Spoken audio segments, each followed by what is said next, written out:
हिमालय के जंगल में टुनटुनी चिड़िया अपने पति कालू कौवे के साथ रहती थी। वो दोनों पति पत्नी बहुत गरीब थे, बड़ी मुश्किल से अपने दिन काट रहे थे। एक दिन की बात है। इस बार क्या सोचा है जी? क्या लगाओगे? सोच रहा हूँ इस बार मटर लगाऊं। पर 2 साल पहले जब तुमने मटर लगाई थी तब पता है ना क्या हुआ था? हाँ याद है, आधी मटर खराब हो गई थी, लेकिन तब तो उसमें कीड़ा लग गया था ना। इस बार मैं ध्यान रखूंगा। ठीक है, और फिर क्या करोगे इतनी सारी मटर का? मटर पुलाव बनवाएंगे और भरपेट जी भर के खाएंगे, और क्या। कालू कौवे की बात सुनकर उसकी पत्नी टुनटुनी चिड़िया भी हंस पड़ी। बारिश का मौसम आने वाला था, तो इस बार कालू ने तय किया कि वो अपने खेतों में मटर लगाएगा। उसने बड़ी मेहनत से खेत को तैयार किया और मटर के बीज भी बो दिए। कुछ दिनों बाद पहले पौधे आए और फिर उन पर हरी हरी मटर लगनी भी शुरू हो गई। टुनटुनी, ओ टुनटुनी, चलो जरा तुम्हें कुछ दिखाना है। कालू कौवा टुनटुनी चिड़िया को मटर के खेत में ले जाता है। खेत देखकर टुनटुनी चिड़िया के चेहरे पर भी मुस्कान आ गई। पूरा खेत हरी भरी मटरों से भरा हुआ था।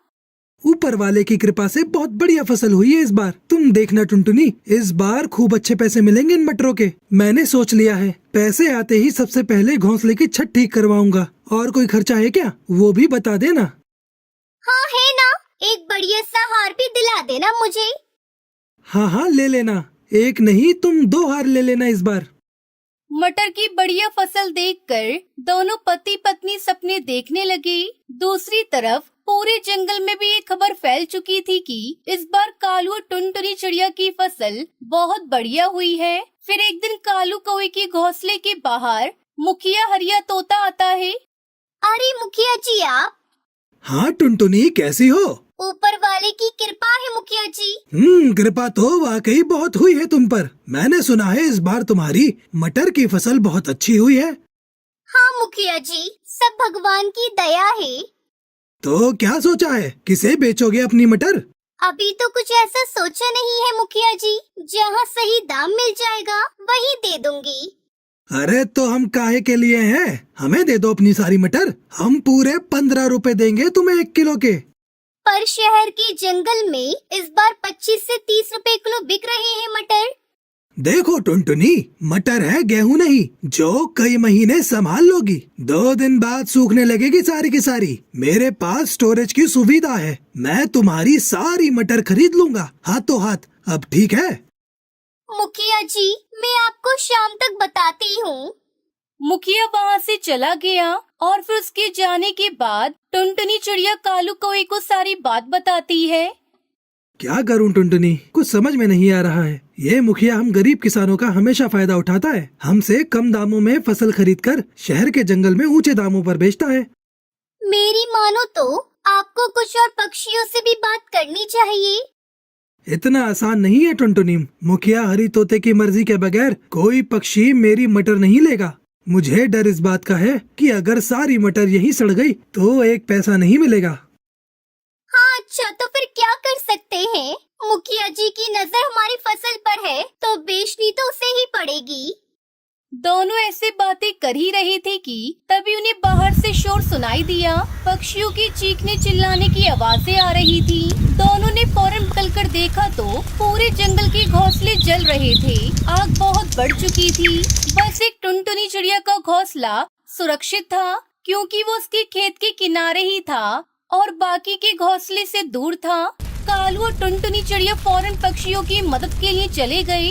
काफी देर बाद आग तो बुझा ली गई, लेकिन जंगल के सारे घोंसले जलकर राख हो चुके थे। सारा सामान, सारा राशन, सब कुछ राख बन चुका था। हिम्मत रखिए आप सब, हम सब मिलकर कुछ न कुछ जरूर कर लेंगे। एक काम करते हैं, मुखिया जी के पास चलते हैं, उनसे मदद मांगते हैं। हाँ ठीक कह रहे हो, चलो चलते हैं। पूरे जंगल के पक्षी मुखिया के पास पहुंचते हैं। जंगल के पक्षियों ने मुखिया को अपनी परेशानी बताई तो मुखिया ने उन सबको दुत्कार दिया। चले जाओ यहाँ से, अब बस यही काम रह गया है। लापरवाही करो तुम, आग लगाओ तुम, और भरपाई करूँ मैं। मुखिया की बात सुनकर जंगल के पक्षियों को गुस्सा आ रहा था, पर वो मजबूर थे और मुंह लटकाकर वहाँ से जाने लगे। फिर घर लौटते ही कालू कौए ने कई पक्षियों के बच्चों को भूख से रोते बिलखते देखा और फिर उसने टुनटुनी चिड़िया से कहा, टुनटुनी, घर में कितना चावल है? बहुत सारे हैं अभी तो। वैसे आप क्यों पूछ रहे हो? तुम्हारे पास मटर की कोई कमी नहीं है। तुम एक काम करो, मैं कुछ पक्षियों के साथ मिलकर एक बड़ा चूल्हा बनाता हूँ और तुम पक्षियों के साथ मिलकर मटर पुलाव बनाने की तैयारी करो सबके लिए। जब तक मेरे घर में मटर और चावल का एक भी दाना है, मेरे जंगल का कोई बच्चा भूख से नहीं रोएगा। लेकिन फिर हम लोग बाद में क्या करेंगे? अपने बारे में बाद में सोचेंगे टुनटुनी, फिलहाल जंगल के बारे में सोचते हैं। टुनटुनी चिड़िया ने इसके बाद कुछ नहीं कहा और खाना बनाने की तैयारी शुरू कर दी। अगले कुछ दिनों तक टुनटुनी चिड़िया की रसोई में ढेर सारा मटर पुलाव पकता रहा और जंगल के पक्षियों की भूख मिटाता रहा। सारे पक्षी कालू टुनटुनी चिड़िया को दुआई दे रहे थे, लेकिन फिर धीरे धीरे कालू के घर चावल और मटर खत्म होने लगे और कालू और टुनटुनी चिड़िया सोच में पड़ने लगी। तभी एक दोपहर कुछ ऐसा हुआ जिसकी उम्मीद किसी को नहीं थी। अरे सेठ जी, आप मुझ गरीब के घर, आप अंदर आइए, यहाँ बैठिए। अरे बस करो भाई, तुम पहले ही बहुत कुछ कर चुके हो। यहाँ जो कुछ हुआ उसके बारे में मुझे सब पता चल चुका है, लेकिन अब किसी को परेशान होने की जरूरत नहीं है। मैंने आदेश दे दिए हैं, अब सब कुछ ठीक हो जाएगा। और हाँ, तुम्हें अब जंगल के मुखिया के लिए चुना जाएगा। आपका बहुत बहुत शुक्रिया सेठ जी, अब तो कुछ नहीं चाहिए। तुम्हारे जैसे उम्मीदवार जो सच्चे दिल से गरीब पक्षियों की सेवा करते हैं, वही सही मायने में मुखिया होते हैं। अब कालू कौवे को मुखिया बनने से कोई नहीं रोक सकता था, क्योंकि सारे जंगल के पक्षी कालू और टुनटुनी चिड़िया के साथ होते हैं। कालू कौवा जंगल के पक्षियों का मुखिया बन जाता है और फिर उसकी सारी मुसीबत दूर हो जाती है। साथ ही जंगल के पक्षी खुशी खुशी रहने लगते हैं। आइसक्रीम ले लो, आइसक्रीम, ठंडी ठंडी रंग बिरंगी आइसक्रीम, पेप्सी, कॉर्न, चोकोबार, ऐसे सभी प्रकार के आइसक्रीम मिलेंगी। तो जल्दी जल्दी आओ और आइसक्रीम खाओ। आइसक्रीम बेचने वाले की आवाज सुनकर टुनटुनी के 7 बच्चों में से सबसे छोटी बेटी सुनहरी अपने पापा से कहती है, पापा, मुझे आइसक्रीम खानी है।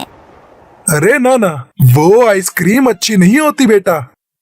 अजी, मुझे भी आइसक्रीम खानी है। इतने दिन हो गए हमने आइसक्रीम नहीं खाई। चलिए ना, चलते हैं। अच्छा ठीक है, चलो। ए आइसक्रीम वाले, रुको, कौन सी आइसक्रीम है तेरे पास? मेरे पास सभी प्रकार की आइसक्रीम है साहब, आप बोलो आपको कौन सी चाहिए? अच्छा 3 चोकोबार दे। ये लो। वाह पापा, आइसक्रीम तो बड़ी ही अच्छी है। बड़े दिनों बाद इतना अच्छा आइसक्रीम खाया है। अजी, ये मेरी आंखों के सामने अंधेरा क्यों छा रहा है? ओए उल्लू, ये कैसी आइसक्रीम खिलाई है तूने? ये कहकर बंटी कबूतर उल्लू की गाल पे एक तमाचा मार देता है। कुछ देर बाद उल्लू का दोस्त चील आइसक्रीम बेचता हुआ वहाँ आता है। आइसक्रीम ले लो, आइसक्रीम, जो एक बार खाएगा वो कभी नहीं खा पाएगा। अरे भाई सुनो, यहाँ पर एक मुन्ना नाम का उल्लू आइसक्रीम बेचा करता था। अरे भाई, मैं ही मुन्ना हूँ। मुन्ना, ये तुझे क्या हुआ? कहीं तू फिर से किसी से मार खाकर तो नहीं आया? क्या बताऊं भाई। फिर उल्लू चील को अपने साथ हुई घटना के बारे में बताता है। अरे उल्लू, तू तो सच में उल्लू ही निकला। हाँ भाई, तुम भी हंस लो मुझ पे। अरे नहीं भाई, तू तो मेरा भाई है। बता, वो चिड़िया कहाँ रहती है? तुम्हारा बदला मैं लूंगा। क्या सच में भाई? क्या तुम उस चिड़िया से बदला लोगे?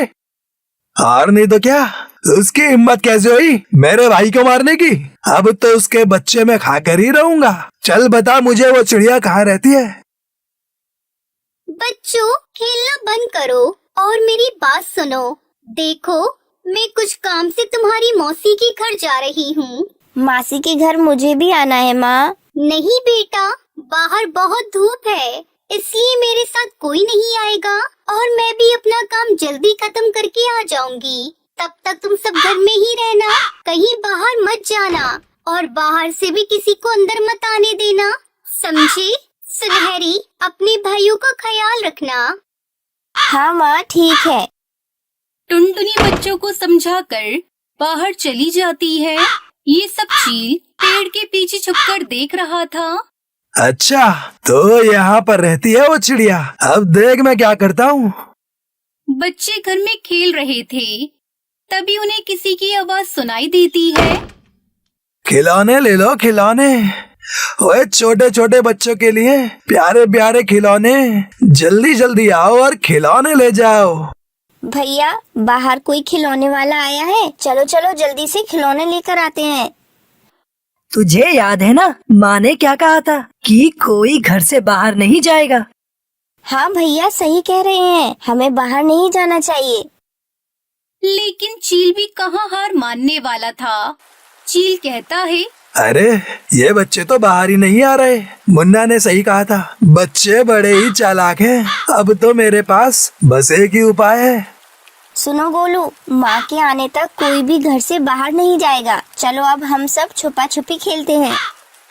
आइसक्रीम ले लो, आइसक्रीम, ठंडी ठंडी आइसक्रीम। फ्री में आइसक्रीम खाओ। आओ बच्चों आओ, और जल्दी जल्दी आइसक्रीम खाओ।